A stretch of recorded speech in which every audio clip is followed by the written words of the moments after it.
من بعد التحديث في موبايلات كتيره ما عملتش التحديث ده، وبالاخص الموبايلات الضعيفه. وبرده كونامي يعني ايه فاجئتنا بحاجه حلوه جدا، ان في موبايلات متوسطه كتير قوي، موبايلات ضعيفه برضك شغلت اللعبه. بس برضك مع العموم في لسه موبايلات ما شغلتش اللعبه ومش هينفع تشغلها، وبس تخش على المتجر تحمل اللعبه مش هتلاقيها موجوده، او يقول لك لا يتوافق جهازك مع هذا الاصدار، ومشاكل كتيره قوي انا هحلها لك في الفيديو ده، وعن طريق تطبيق واحد، وكمان مش هتستهلك من باقه النت اللي عندك. يعني قدرني بلايك دلوقتي واشترك في القناه لو انت لسه جديد معانا. وعايز افكرك ان انا عامل مسابقه على حساب مجاني لواحد متابعين اول ما اوصل 4000 مشترك في القناه، فانت دلوقتي تشترك عشان نوصل 4000 مشترك في اسرع وقت. في البدايه تحمل التطبيق ده، سيبك الرابط ده تحت في الوصف، رابط التطبيق دي في الوصف.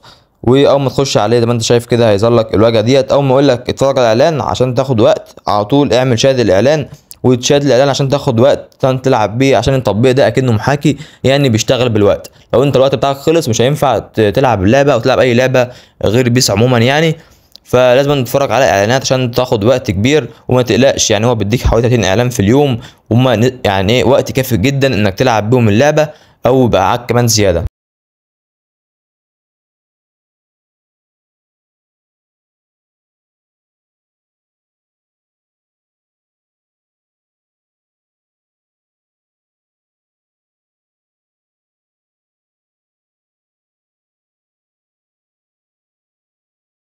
اول ما التطبيق يفتح معاك بالشكل ده بعد ما الاعلان ينتهي يقول لك اشتري وقت، انت طبعا تلغي الكلام ده خالص، ما تدفعش فلوس في التطبيق، انت كل عليك تاخد الوقت من الاعلانات اللي هو التطبيق بيجيبها لك. بعدين تروح على علامه السيرش اللي فوق دي هتكتب ايه فوتبول او اللعبه اللي انت عايزها، اذا كان بابجي او فري فاير. ما تقلقش خالص من الصوره القديمه بتاع اللعبه، التحديث اللي اخر تحديث نزلت بس الصور قديمه منك شويه. تروح على كلمه التشغيل السحابي تحت كده واللعبه هتفتح معاك من غير اي مشاكل، ثواني بس التطبيق يحمل معانا.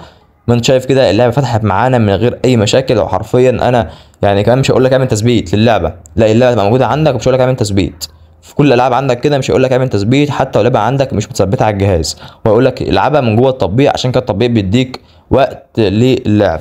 وعايز اقول لك حاجه مهمه جدا، ان التطبيق في البدايه يفضل يعلق معاك، بس ما تقلقش جوه الجيم بلاي التطبيق مش هيعلق معاك نهائي. انا بقول لك التطبيق دلوقتي هيعلق معاك تعليق كبير قوي وانت بتدخل حسابك وتعدل الجرافيك وكل حاجه والحاجات كلها في الواجهه، الطبيعي يعلق معاك كتير قوي. امال انت لما تيجي تخش الجيم بلاي هتلاقي التطبيق معاك زي الفل، وان شاء الله مش اكيد هيهنك، بس مش هيبقى فيه لاج كتير قوي زي اللي بيحصل دلوقتي في الواجهه ديت.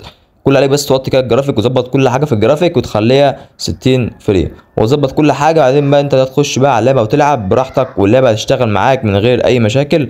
كل بقى عليك بقى تضيف على الصحيات بتاع اللعبه وتدخل حسابك وكل حاجه زي الفل، ومفيش اي حاجه تاثر في الموبايل من غير روت من غير اي وجع دماغ، والتطبيق بس ده اللي هيحل لك المشاكل. زي ما قلت لك رابط التطبيق تحت في الوصف. وعايز افكرك انك كل ما تخش على التطبيق ويقوم يظهر لك اتفرج على الاعلان عشان تاخد وقت، اتفرج تلقائي على الاعلانات، ما ترددش عشان تاخد الوقت الكافي تعرف تلعب بيه اللعبه.